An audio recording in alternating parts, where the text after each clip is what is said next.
نہ آیا جو کہ باقی رہا، نہ ساغر رہا نہ کہ ساقی رہا، کل نفس ذائقۃ الموت، ہر جاندار کو موت کا مزہ چکھنا پڑے گا۔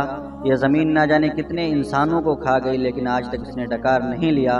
کل ہمارے گاؤں میں بہت بڑا حادثہ رونما ہوا۔ 7 اکتوبر بروز پیر کو جمعیت علماء ضلع لکھیم پور کی انتخابی میٹنگ میں شرکت ہونے کے لیے گاؤں مرزا پور سے 2 لوگ روانہ ہوئے، جناب حضرت مولانا مبارک علی صاحب قاسمی اور جناب حضرت مولانا عبدالقدوس صاحب قاسمی نور اللہ مرقدہ۔ سڑک حادثے میں دونوں حضرات شدید زخمی ہوئے۔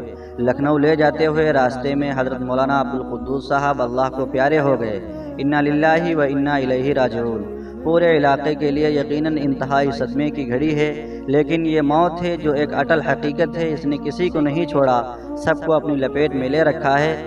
جب جس کی باری آ جائے گی جانا پڑ جائے گا، بس فرق اتنا ہے کہ آج ہماری باری تو کل تمہاری باری۔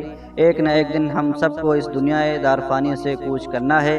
میں دعا گو ہوں کہ اللہ تعالیٰ مولانا مرحوم کی مغفرت فرمائے اور اہل خانہ کو خام شکیبائی عطا فرمائے اور ان کے بال بچوں کی بہترین پرورش کا انتظام فرمائے۔ نوٹ: مولانا مبارک علی صاحب لکھنؤ ہاسپٹل میں ایڈمٹ ہیں۔ الحمدللہ ان کی طبیعت سدھار کی طرف رواں دواں ہے۔ آپ لوگوں سے دعاؤں کی اپیل ہے، آپ اپنی مخصوص دعاؤں میں مولانا مبارک علی صاحب کے لیے صحت یابی کی دعا کریں اور حضرت مولانا عبدالقدوس صاحب نور اللہ مرقدہ کے لیے مغفرت کی دعا کریں۔ شریک غم ہاشم سیفی۔